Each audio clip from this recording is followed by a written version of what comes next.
Kundira umusaraba kugeza ubwo nzambikwa rya kamba.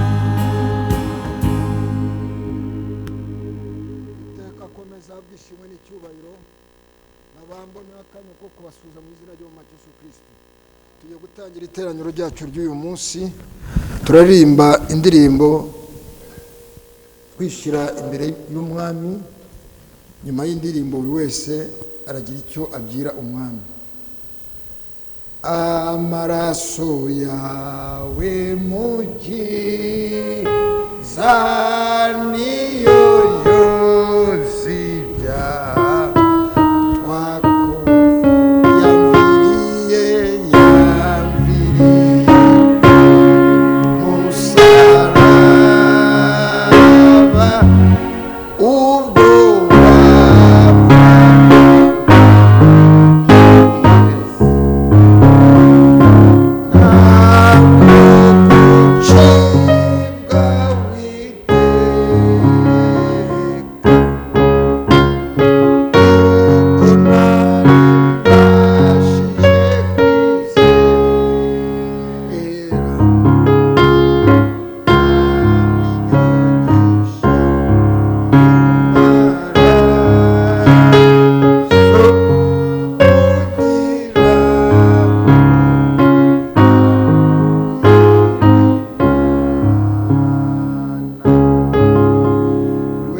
nagira icyo abwira umwami. Data wa twese uhoraho, wowe uri hejuru y'amajuru yose, wowe utegeka ibigaragara n'ibitagaragara, ukomeze uturebere munsi y'amaraso, amaraso yawe akomeza atuvugire. Mwami, ijwi ry'amaraso yawe riruta ijwi rya Abeli. Mwami, wayoboye intambwe zacu, watugejeje hano amahoro bite na gahunda dufitanye nawe muri aya masaha. Tukuragije iri teraniro, uturambure ukuboko kwawe k'ubushobozi. Twagusabye ifunguro ritunga umuntu w'imbere, babashe kumva isengesho twagusabye. Hasigaye mwami umanuke uvuge, natwe twumve ijwi ry'umushumba mwiza, udutegure mwami. Tukweretse na bene data bakiri mu nzira barimo kwerekeza hano, n'abataza kubasha guterana uyu munsi, uko utugenderera nabo bagenderere. Utangirane natwe, usuzanye natwe. Ni mu izina ry'Umwami Yesu Kristo mbisabye, amen. Tujyagaze turasoma ibyanditswe byera. Turasoma mu gitabo cyo Kuva igice cya 12 murongo turera ku murongo wa 23. Quand l'Éternel passera pour frapper l'Égypte et verra le sang sur les linteaux et sur les 2 poteaux, l'Éternel passera par-dessus la porte et il ne permettra pas aux destructeurs d'entrer dans vos maisons pour frapper.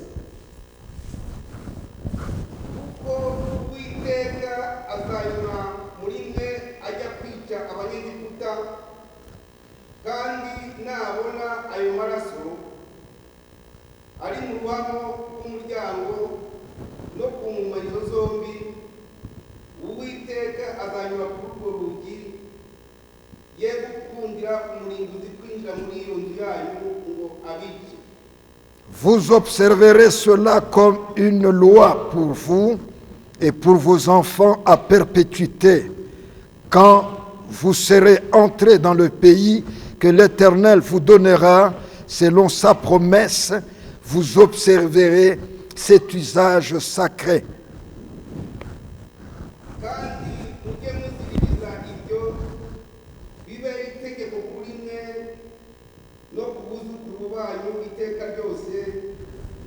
nimumara kugera mu gihugu Uwiteka azabaha nk'uko yasezeranije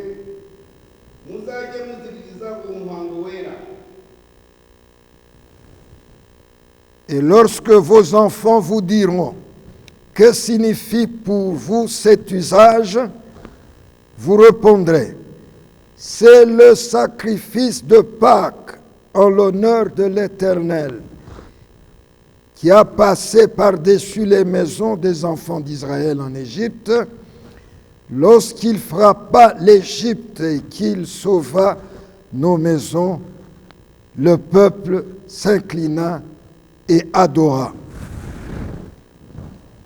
kandi uko abana banyu bababajije bati uyu muhango wanyu n'uw'iki, mujye mubasubiza muti ni igitambo cya pasika y'Uwiteka, kuko yanyuze ku mazu y'Abayisiraheli bari mu Egiputa agakiza amazu yacu ubwo yicaga Abanyegiputa. Abantu barunama bikubita hasi. Uwiteka atanga umugisha ku bw'amagambo ye dusomye muri aka kanya. Mwicare.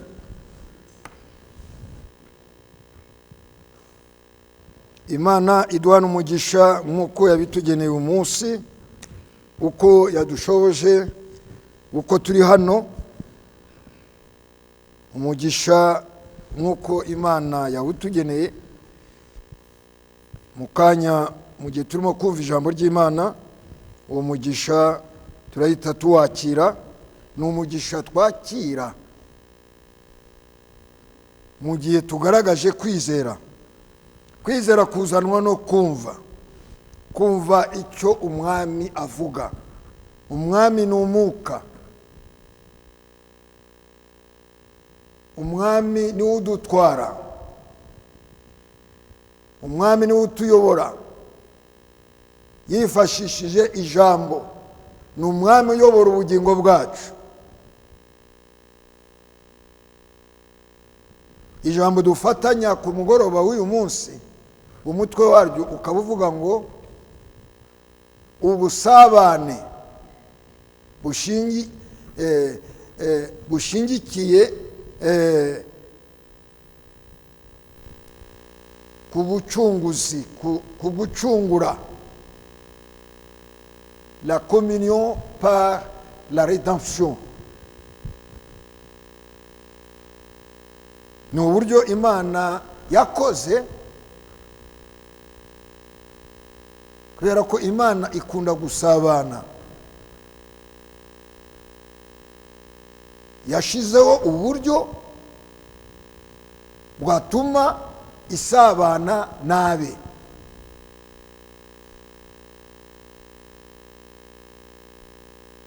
Ubwo busabane Imana yashizeho, Imana isabana n'abayo munsi y'amaraso. Niyo mpamvu yateganije Satani atari yanagira n'umugambi wo kudurumbanya ibintu, azane bakakaduruvayo ku isi. Ntabwo byatangaje Imana. Gahunda Imana mu kurema abamarayika, ireba intangiriro kugeza ku musozo, nta cyagomba gutungura Imana. Byose yari ibizi. Ireba abamarayika, buri mumarayika izi, na Lucifer, nyuma yaho yaje kwitwa Satani. Lucifer, umukerubi ukomeye, Imana yari yaremye imuzi, izi n'ibizamubaho, izi ko azagura ikintu cyo gutandukanya abo Imana yaremye ngo bayiramye.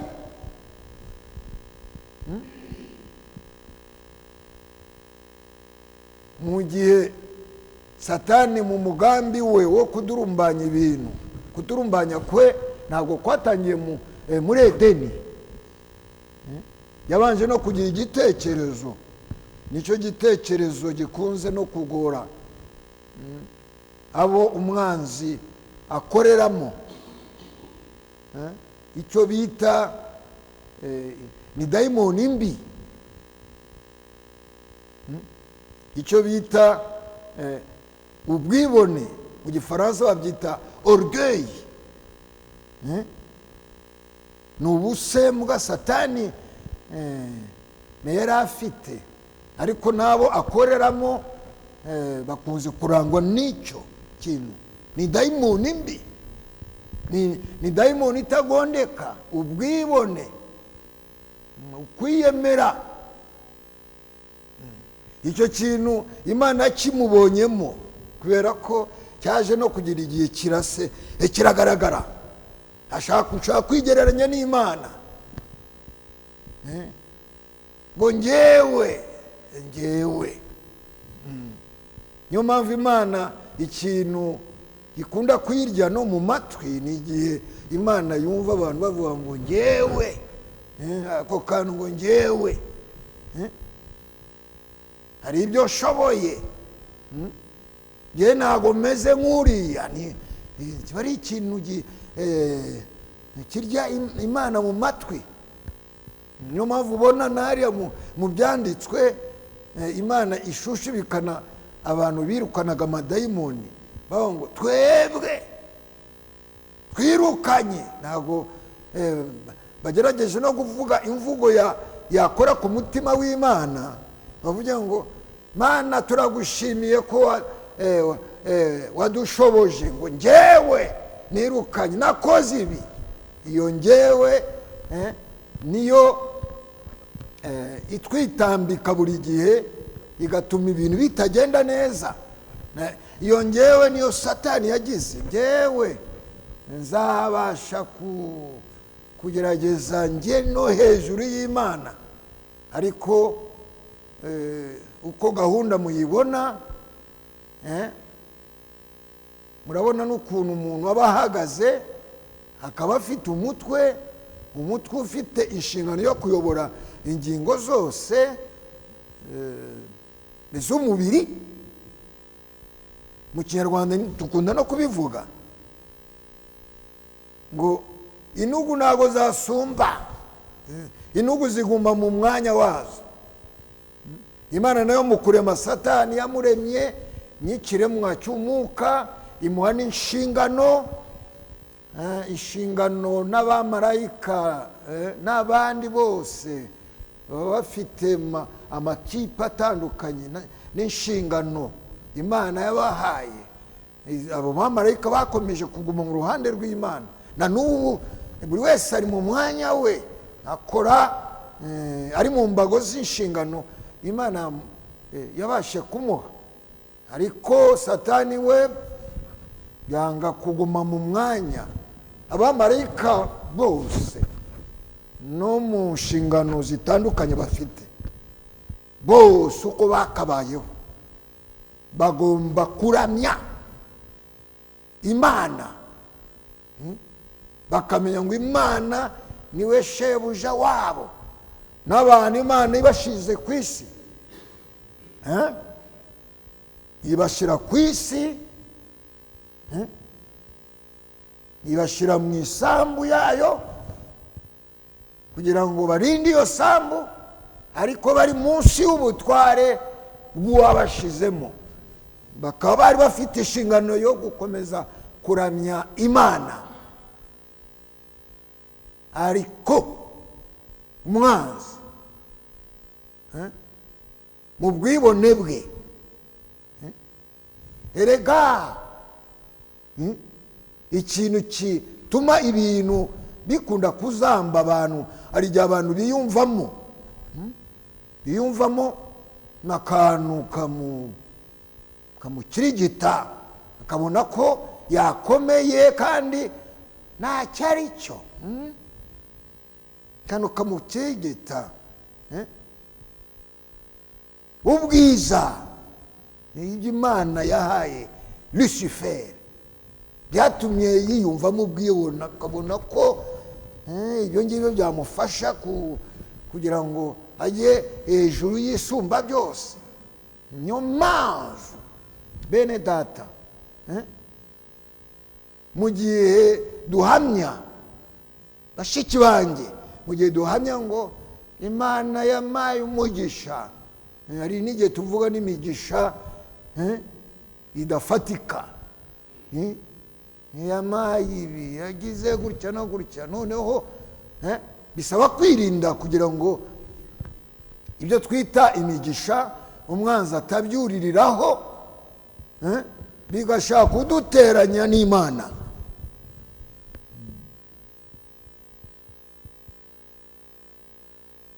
Ikintu tugomba gusobanukirwa bene data, bashiki banjye, uko duteranye uyu munsi, Lucifer atari y'abasatani, hari ubwiza, uko tubisoma hano no mu gitabo cya Yesaya, asora n'amajwi, aririmba.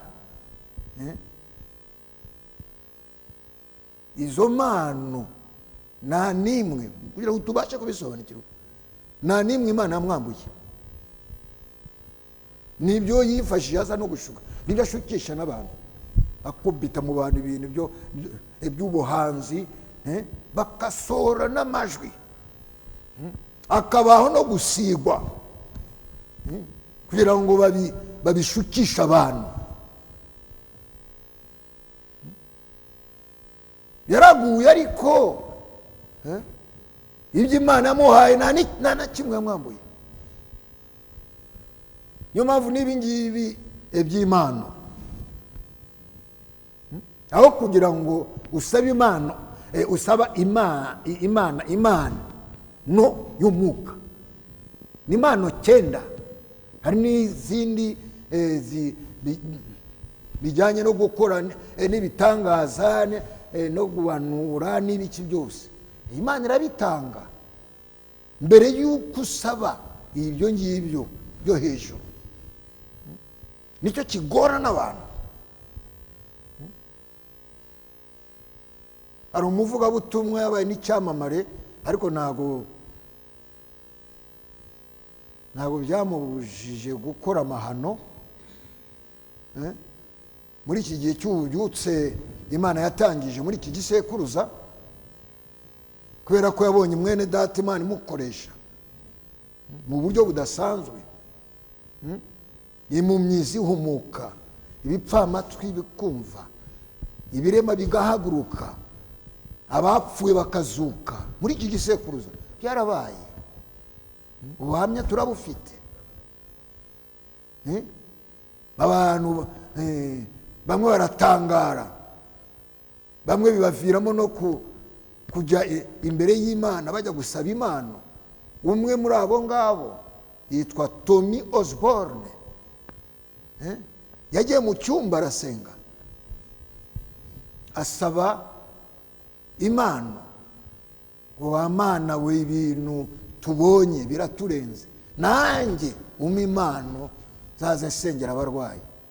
Uko yasabye Imana arayimuhaye.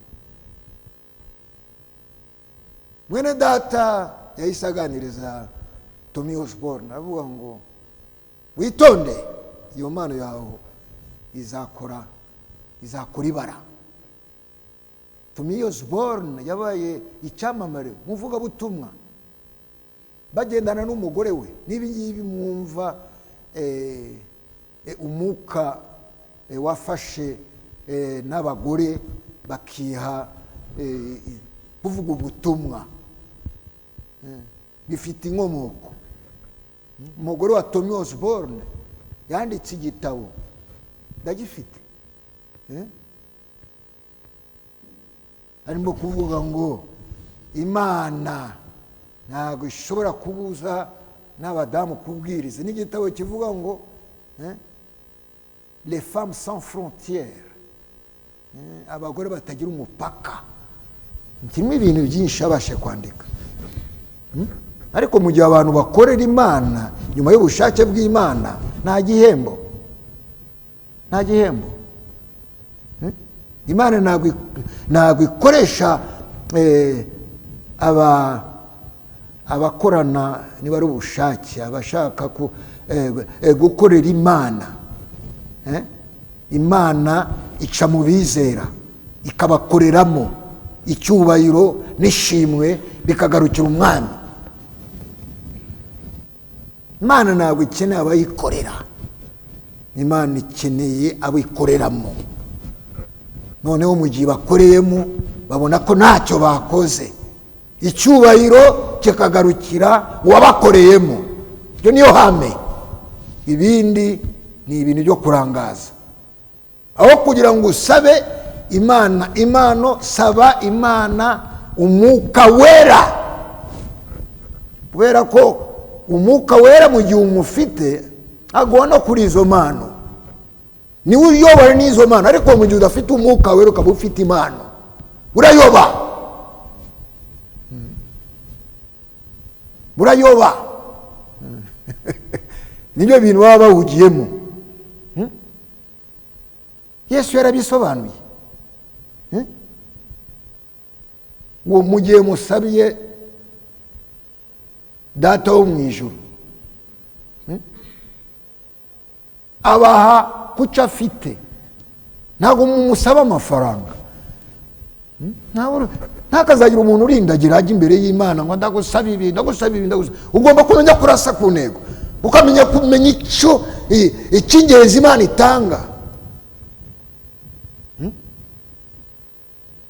Niba ngo mu gihe musabye Imana yabura kuba umwuka wayo, umwuka wera,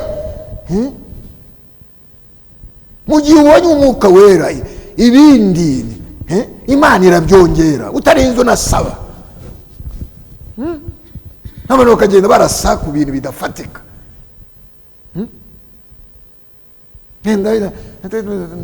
Ndashaka ibintu bivangavanze, hari n'amasengesho Imana itumva. Ariko mureke tugaruke kuri iri jambo ryacu ry'uyu munsi. Ubusabane bushingikiye, bufite ishingiro ku gucungura, bijyanye n'umurimo wo gucungura. Agomba kuba umucunguzi.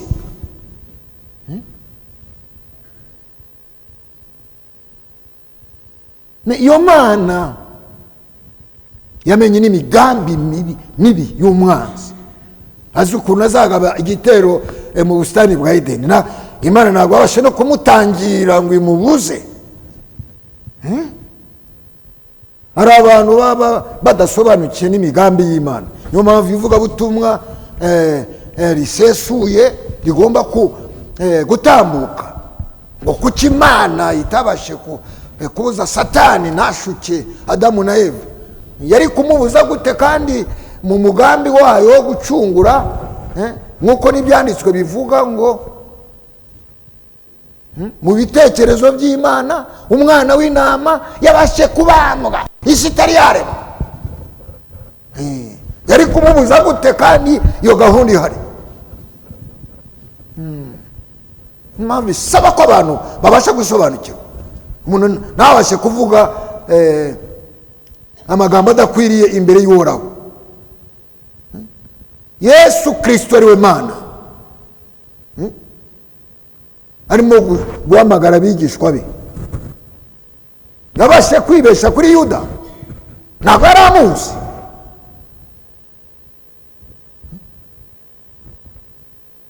Abahanuzi ntabwo bavuze no kuri Yuda ibyo agomba gukora. None mu gihe Yesu aje kandi ijambo rigomba gusoza, ntabwo agomba kumuhamagara mu ntumwa kugira ngo ijambo risohore.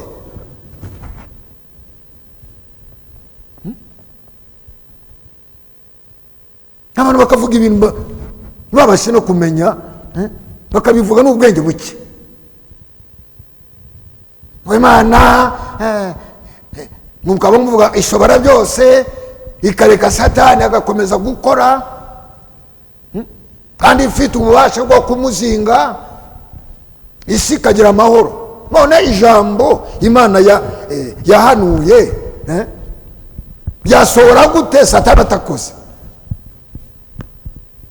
Noneho kugira ngo ubashe no gusobanukirwa na gahunda y'Imana uko imeze.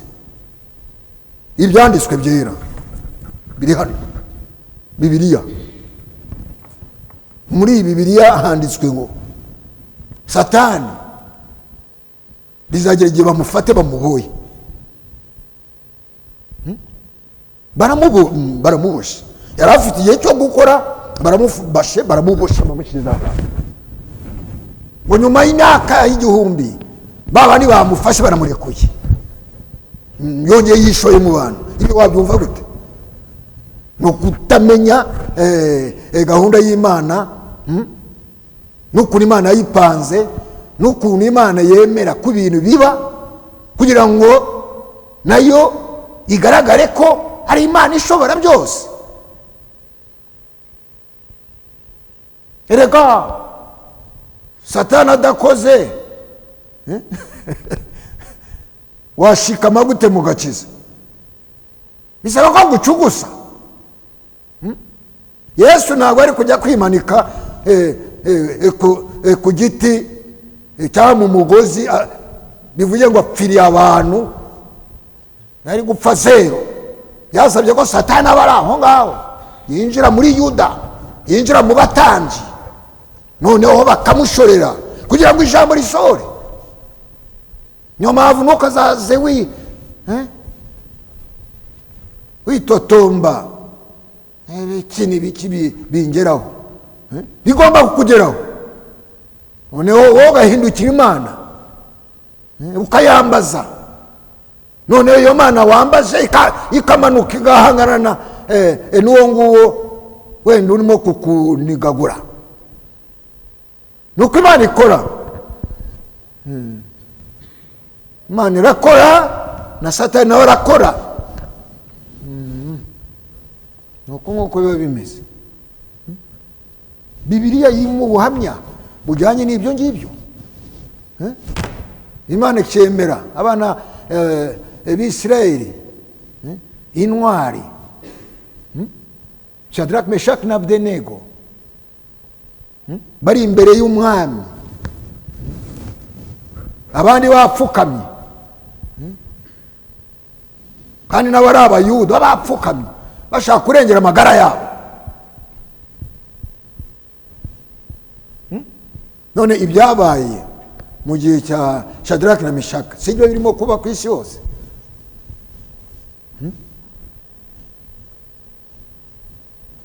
Ikimenyetso, l'image de la bête, ishusho y'inyamaswa. Nari mu modoka numva ibyerekeye by'amadini, yavuga kutayishurwa ni ikibazo. Murabona cya gihe cya COVID-19 bashyizeho gahunda yo kwikingira mu madini kubera kudasobanukirwa ngo ibyo byo kwikingira ngo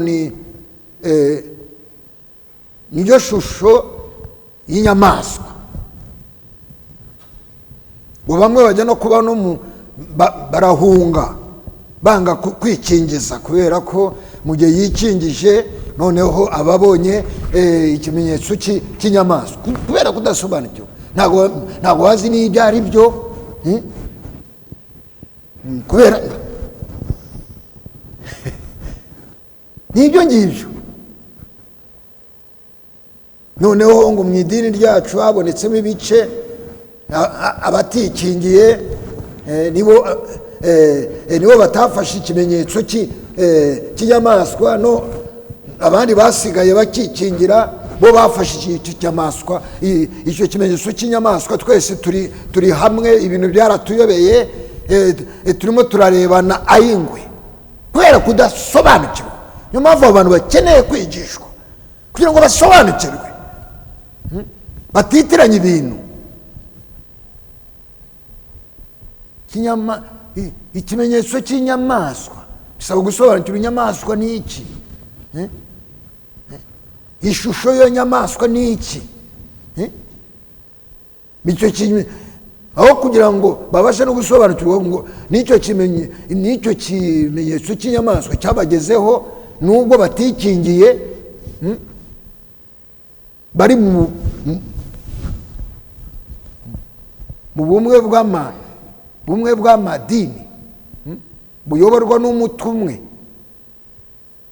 ari we shefu w'i Vatikani, noneho amadini yose akamugarukira. ubwo bumwe bwabashe kuboneka mbere y'uko Yesu bamubamba. Bose bishize hamwe bavuga nabambwe. Sibyo birimo kuba ku isi hose, bashaka kongera kubamba ubutumwa bw'igihe, bashaka kuburizamo gahunda y'Imana. Abantu ntabwo bamenye n'ibyo ari byo, bakitiranya ibintu. Ariko mureke tugaruke kuri iri jambo ryacu y'uyu munsi. Imana ikunda ubusabane. Ubwo busabane ikaba ifite ukuntu yabuteganije. Uwo mwana w'intama Imana yateganije, isi itari yaremwa, icyaha kitari kinjira, Imana yemera ko icyo cyaha kinjira. Satani aca ku mugore, bagirana ubusabane, baraganira. Hari ibyo Satani waciye mu nzoka yakoreye umugore. Ariko ibi byose biba Imana ireba. Ntabwo irinze Eva, ntabwo irinze Adamu ngo batagwa mu mutego. Imana yemeye ko byinjira. Nyuma yo ko byinjira, iyo Mana iramanuka, kubera ko n'Imana yasabanaga nabe. Ariko ubusabane ukaba bushingikije ko abo ngabo ishaka gusabana nabo barinda ijambo ryayo. Mu gihe cyose Imana yabasangaga abo mu busitani bwa Edeni bambaye umukenyero w'ubwiza bw'Imana, badashobora kwirebaho ngo yimenye, bamenye ko nta wundi mwenda bambaye ariko uwo mukenyero w'ubwiza bw'Imana ubatwikiriye, bakomeza kurinda icyo Imana yababwiye. Ariko Satani mu gihe aje na n'ubu niyo gahunda akora, kubera ko abantu barinze ijambo ry'Imana nta bibazo byaba.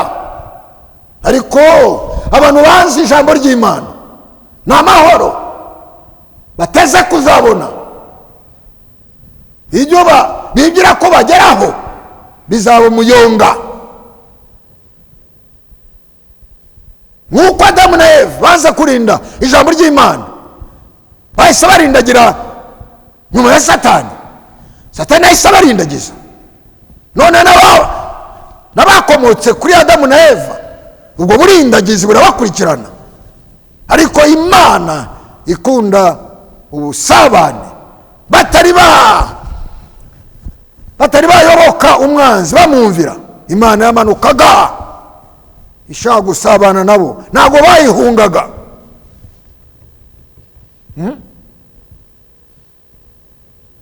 Imana yabasangaga ku cyo bita le lieu de rendez-vous,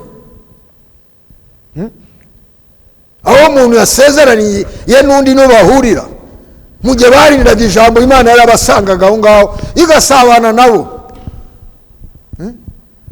batari kugira ngo bisobanukirwe, batari bayoboka umwanzi. Erega baryaga ku giti cy'ubugingo.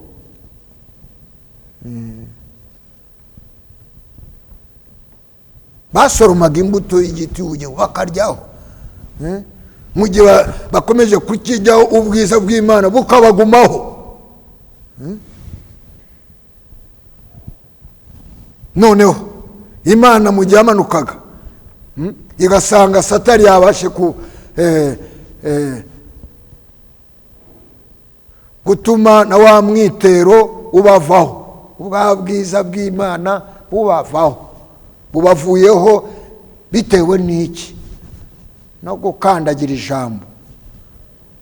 Mu gihe cyose uzakandagira ijambo, ubwiza bw'Imana buzakuvaho. Uzahorana intonganya, uzahorana uzaza no kwijujuta, wishyiramo abandi, ugira gute. Ariko mu gihe urinze ijambo ry'Imana, uhorana amahoro, uhorana umunezero. Ntabwo witotomba, ntabwo ugira amaganya. Noneho Satani amaje kubiba icyo gitero, Imana yari isanzwe isabana nabe, ihita imanuka ngo bumva imirindi yayo ngo bajya kwihisha. Bumva imirindi yayo bajya kwihisha. Imana izi byose, itangira kwibarisha. Yari isanzwe izi aho bari. Madamu uri hehe? Byagenze gute? Ibyababayeho Imana irabizi. Ni nka mwarimu irimo iribarisha, ikeneye kumva icyo umunyeshuri aza gusubiza, niba aza kwiregura, niba aza kuvugisha ukuri. Uri hehe? Byagenze gute? Erega twumvise imirindi yawe, twabashe guhunga kubera ko twambaye ubusa. Mbere umukenyero wariho ubwiza, uwo mukenyero umaje kubavaho, wasubiye he? Ubwo bwiza Imana yari yabambitse bwasubiye ku Mana. Batangira no kwirebaho. Noneho byagenze gute? Wa mugabo we, niwe mbaza, wariye kuri cya giti nakubujije? Ninde wakwigisha? Ninde wakweretse ko wambaye ubusa? Icyo ni ikibazo Imana yibajije Adamu. Adamu nawe nubwo yari yaguye, ariko yaremwe mu ishusho y'Imana. Ntabwo yari kugira ubwiyemeze nk'ubwa Kayini. Kayini afite inkomoko ye. Eva ntabwo yari kugira ubwikanyire nk'ubwa Kayini. Niyo mpamvu Imana ari imwe ibasa kandi ibizi kandi bazi. Adamu, subiza. Ninde watumye wambara ubusa? Subiza.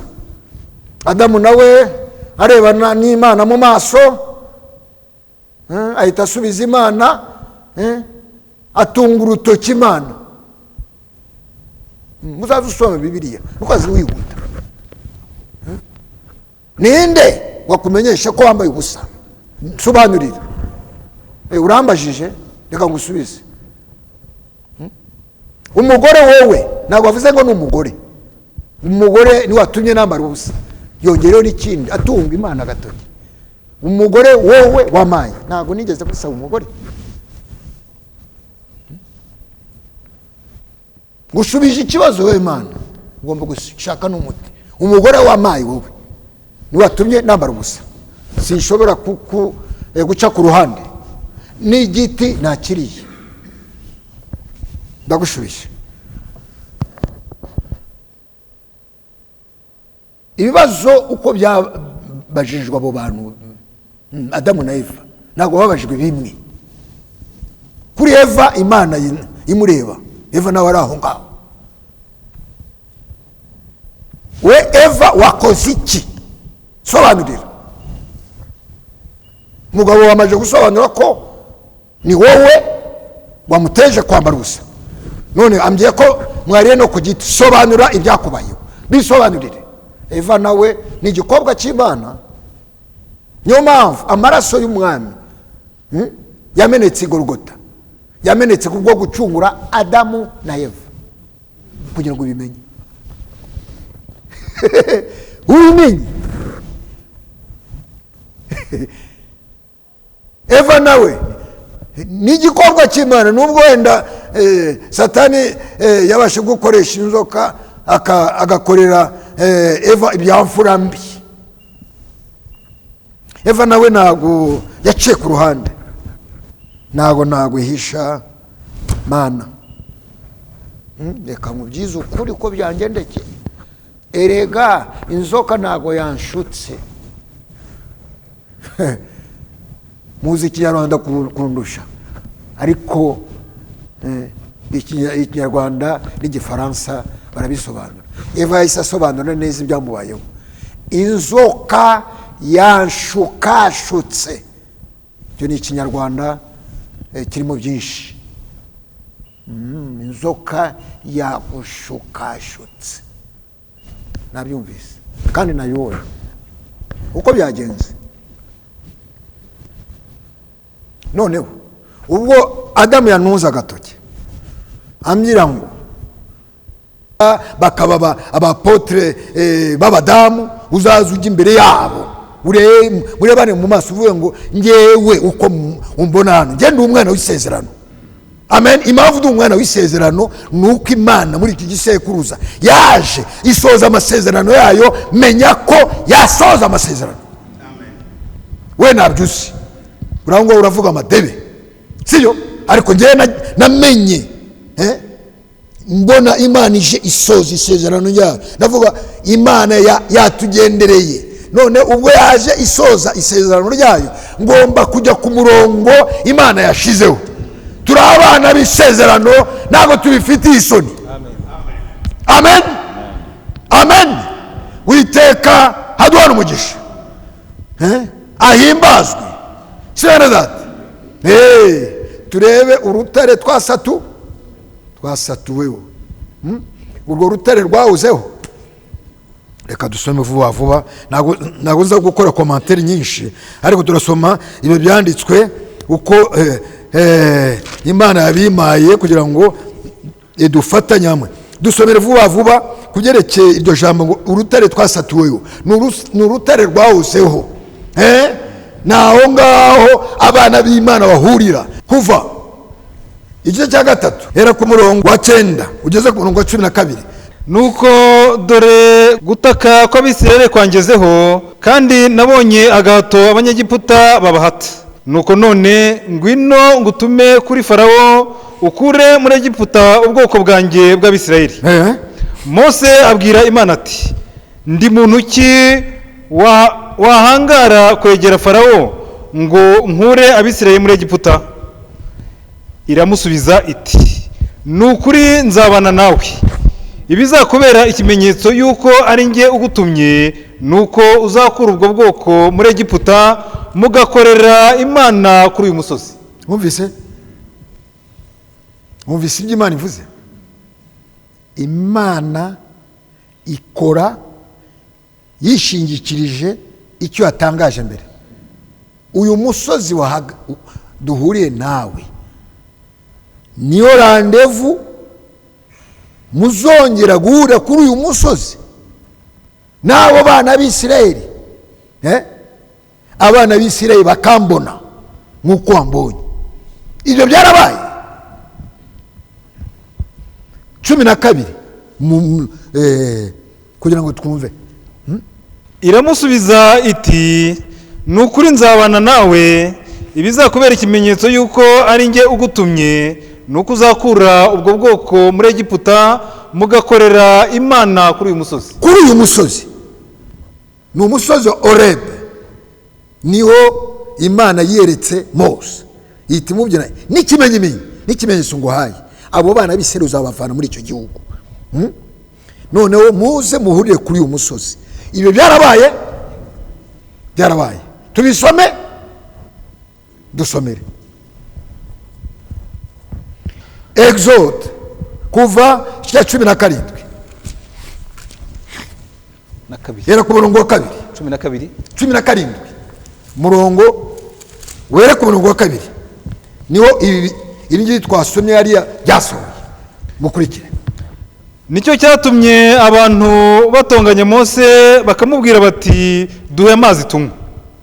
Mose arabasubiza ati, murantonganyiriza iki? Kuki mugerageza Uwiteka? Abantu bagirirayo inyota bitotombera Mose bati, niki cyatumye udukurira muri Egiputa kugira ngo utwicanye inyota n'abana bacu n'amatungo yacu? Mose atakira Uwiteka ati, aba bantu ndabagenza nte? Bashigaje hato bakantera amabuye. Uwiteka abwira Mose ati, nyura imbere y'abantu ujyane bamwe mu bakuru b'Abisirayeli, witwaze inkoni wakubitishije rwa ruzi ugende.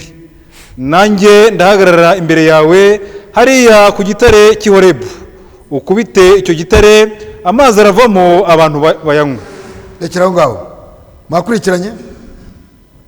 Aho ni ku musozi Horebu. Niyo noneho baje kwitotombera Mose. Bamwitotombera bavuga ngo inyota yabishe. Bene data bashiki banjye, koko muri ubu butayu turimo, muri ubu butayu turimo, ubutayu murabona iyi si ikakaye,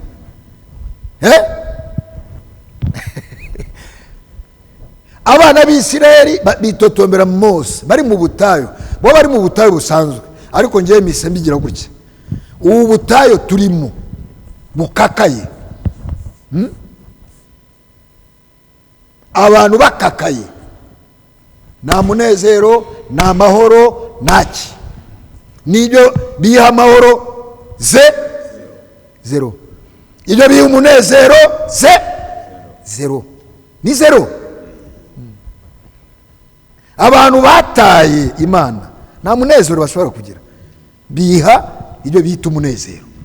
Abantu bataye Imana bari mu butayu, ni ahantu hakakaye, imitima yabo bakeneye iki? Bakeneye amazi, bakeneye igishobora gutuma uko gukakara kubavamo. Noneho ariya ni mu butayu busanzwe, abantu noneho batakambira Mose bamubwira ngo kabisa inyota iratwishe, kandi ni mu butayu nta migezi ibayo, siyo? Mose atakira Imana. Imana yari yamubwiye ngo umusozi nakwiyeretse ngomba kwiyereka n'abo bana b'Isirayeli bakambona. Ni mu butayu bukakaye, bakeneye amazi. None biragenda gute? Atakambira Mose, ni mu butayu bukakaye.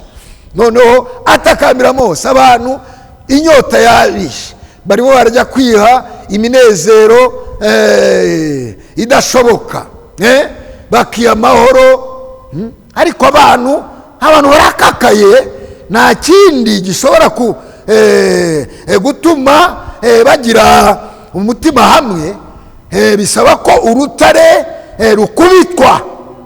Amen. Bisaba ko urwo rutare rukubitwa. None Imana ihita ivuga ngo ubwo wansabye ngewe Mana soko y'umunezero, soko y'amahoro, niba ukakaye reka kwishyiramo abantu, sanga Imana ikuruhure.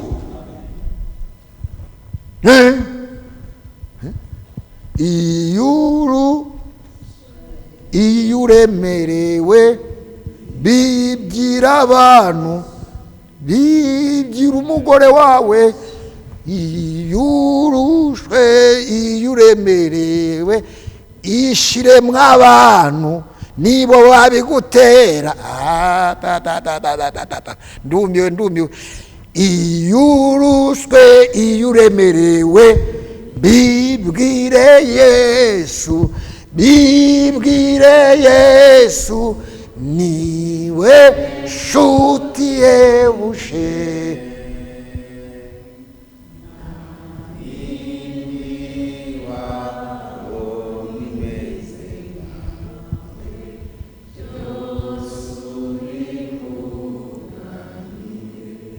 Sibyo? Ariko iyi ndirimbo abanyarwanda bayiririmbye ariko batuza. Abanyarwanda iyi ndirimbo Imana yibayishuriye. Iyo turushwe twebwe abanyarwanda tubibyire Yesu kabisa, Imana yamanuka abantu bakagenda bakeye. Ariko byarabishe. Imana ibiyishurira abayo. Amen. Niyo soko y'umunezero. Amen. Niyo soko y'amahoro. Amen. Niyo soko ya byose. Witeka habwa ishimwe n'icyubahiro. Sibyo? Noneho ndahagarara ku rutare. Wewe Mose ukubita urutare. Mose yakubise urutare rusanzwe, ariko Imana yari yahagaze hejuru y'urwo rutare. Niyo soko y'amazi mu butayo. Amazi asoka mu rutare ari Imana iyohereje. Imana ituma abo bantu banywa kuri ayo mazi. None muri ubu butayo turimo uzaze wegera umwami. Sibyo? Izagufasha, izamfasha. Twene data, urwo rutare rwarakubiswe. Urwo rutare rwakubiswe rwari urutare rusanzwe gutya, ariko iyo Mana yari yahagazeho ibyo bita Kristo. Nibyo bavuga noneho mu Baroma igice cya bavuga mu Bakorinto ba mbere. Dusomere Abakorinto ba mbere igice cya 10.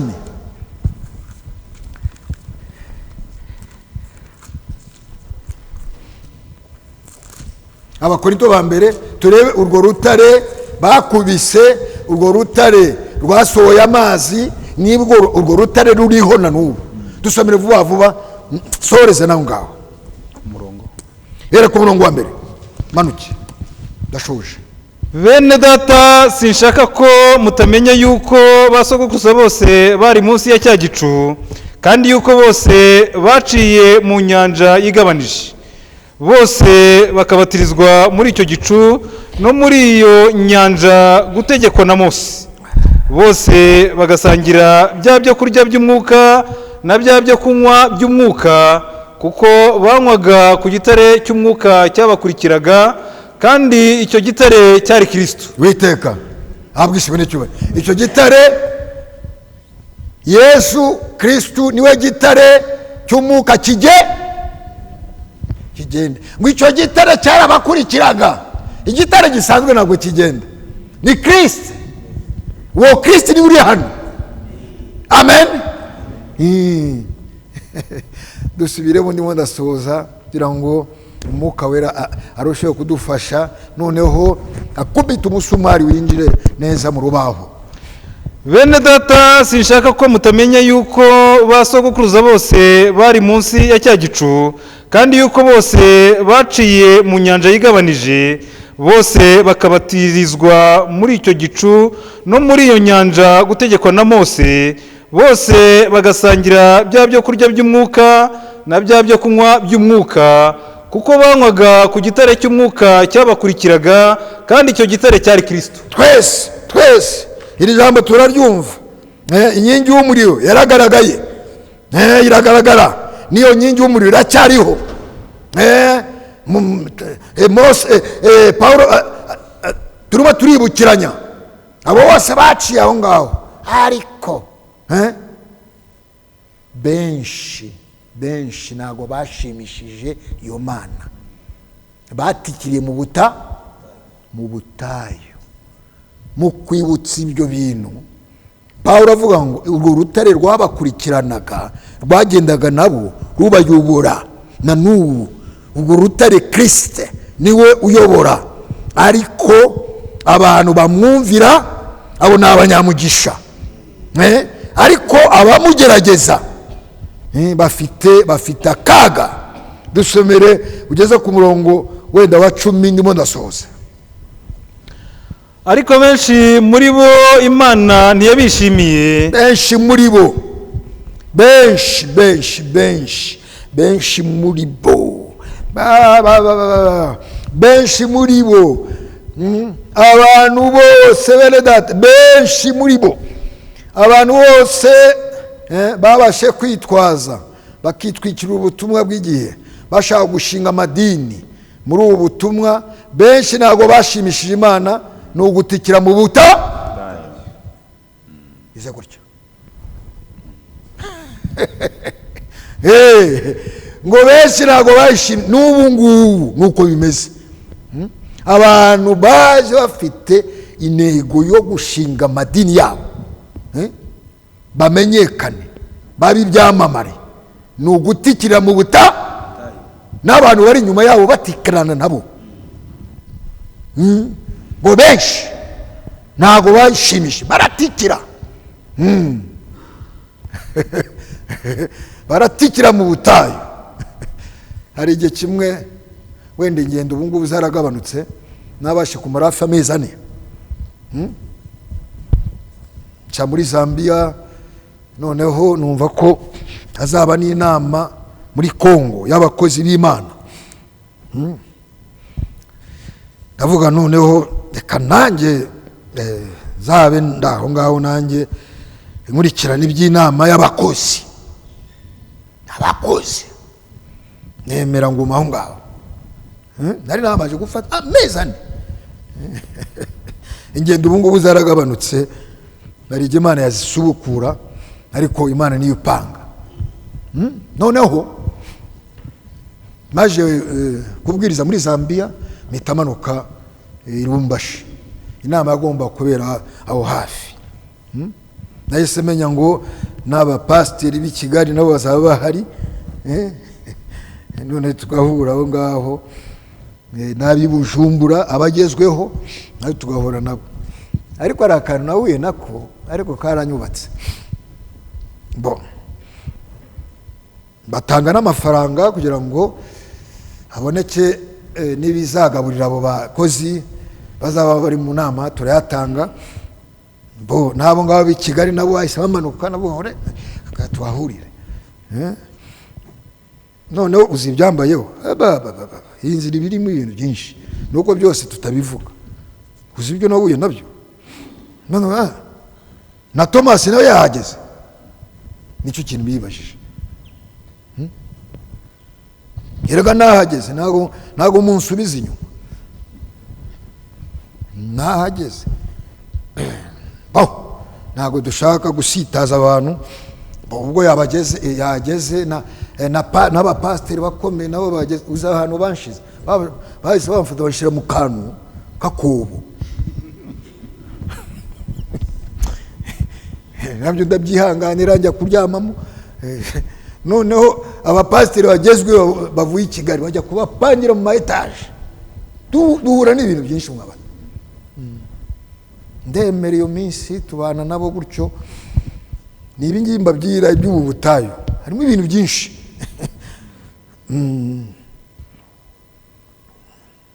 Nawe abapasiteri twarahunaga, nawe wageze ino, reka nanjye nahageze, dusuhuzanya.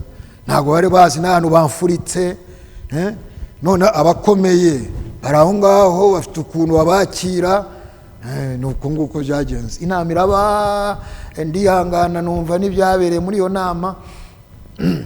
Noneho baza kuvuga ikintu, n'ubu butayu turimo, baza none kuvuga ngo hano twebwe muri Katanga, ko niho navukiye, Joseph urabyibuka, niho twavukiye.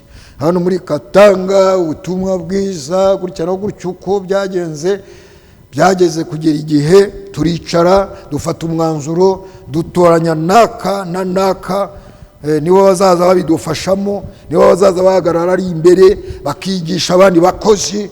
Twarabatoye, twarabashize, byose bijya mu gutwi kwanjye. Mubatora gutesha? Iyi ni gahunda yo gutora abantu bazaza babigisha, bijugunya mu gutwi. Noneho biza none kuba ikindi kintu, kubera ko n'udutsiko muri Katanga, abandi baba muri Kasai. Kongo ni nini, abo muri Kasai nabo bafite ababo batoye, nabo babafasha. Ni kunguko bimeze. Ibintu byo muri ubu butayu ni ibintu bikomeye, birimo uruvange, kandi byose babyita ngo n'ubutumwa bw'igihe. Abantu bitoranyije abantu babo, abo bantu nibo bazaza, kandi abo bagabo nibo bari bicaye naho ngaho. twese twicaye aho ngaho barimo kutwigisha iby'ubutumwa kugira ngo dusobanukirwe iby'ubutumwa uko bimeze ibyo biravuga sha ako kagiye mu gutwi kwanjye none mwihaye ibintu byo gutora abantu bazaza babahagarariye. hari igihe kimwe nabasha kongera kwaca abo bakuru babo, nari naciye muri Mozambique, noneho ngezeyo ngiye kujya muri Afurika y'Epfo ngo mbwirize, ndakanda gutya ariko wapi biranga ngo Thomas we ntabwo tukwakira, uwo tuzi pasiteri mukuru w'Uruhara turamuzi ariko we ntabwo tukuzi. Ndiri muri Maputo mbere ya Afrique du Sud kugira ngo ninjire, ngo ntabwo tukuzi.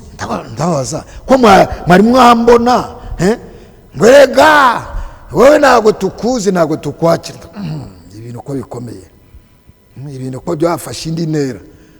Nahise noneho vuga ngo kabisa no ngiye gufata indege, noneho ngwe ahantu hafi y'umupaka ya Zambia, ndayifata mva Maputo mita ngo kuri uwo mujyi wa Tete.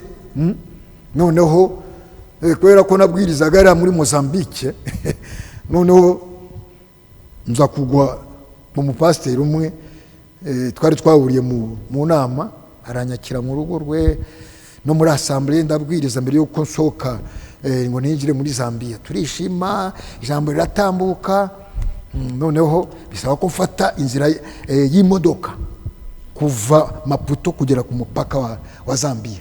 Ngeze ku mupaka wa Zambia ndinjira kugira ngo ngere Lusaka, ngenda ijoro. Noneho ngeze Lusaka, pasiteri w'Lusaka aranyakira kubera ko twari twahuriye Kinshasa mwivuga butumwa. Thomas twagize ibihe byiza Kinshasa, narishimye nanjye narishimye. Aranyakira ndabwiriza ariko mfite umutwaro, ndavuga pasiteri mfite umutwaro, ndashaka kugera i Lubumbashi kandi hari ikibazo, hari ikibazo gikomeye. Nari ngiye kujya muri Afurika y'Epfo banga konyayo, ariko ababitera nibarangiye gusanga ari i Lubumbashi, baba pasiteri bakomeye babandi bari batoye. None ndavuga ngo ntago ngusiga, mfite n'udufaranga tw'imamba, dushire na essence mu modoka tugende. Imodoka turayisiga ku mupaka twambuke. Pasiteri aranyamerera, asambura arayisiga, turagenda turambukana ni Lubumbashi. Bon, tugeze Lubumbashi, assemblée y'u Lubumbashi, Mampala tujyayo. Noneho tutari twajyayo bahita bamenya ngo muri abapasiteri bakomeye babandi bigisha abandi, bahita ngo Thomas nawe wahageze, erega nawe wahageze. Wahageze ute ko uwo tugomba kwakira tumuzi? Ngewe nahageze, ntabwo musubiza inyuma.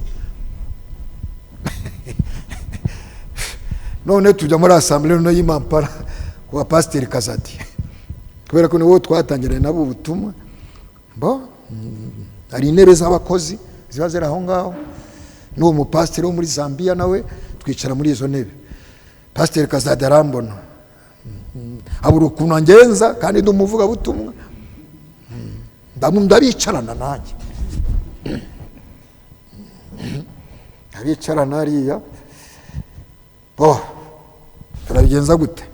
Nakunyakira ndicara, n'uwo nguwo twazanye nawe kubera ko yazanye n'umuntu batemera nawe abura n'ibyago, ariko turicara barabwiriza nguma aho ngaho muri assemblée.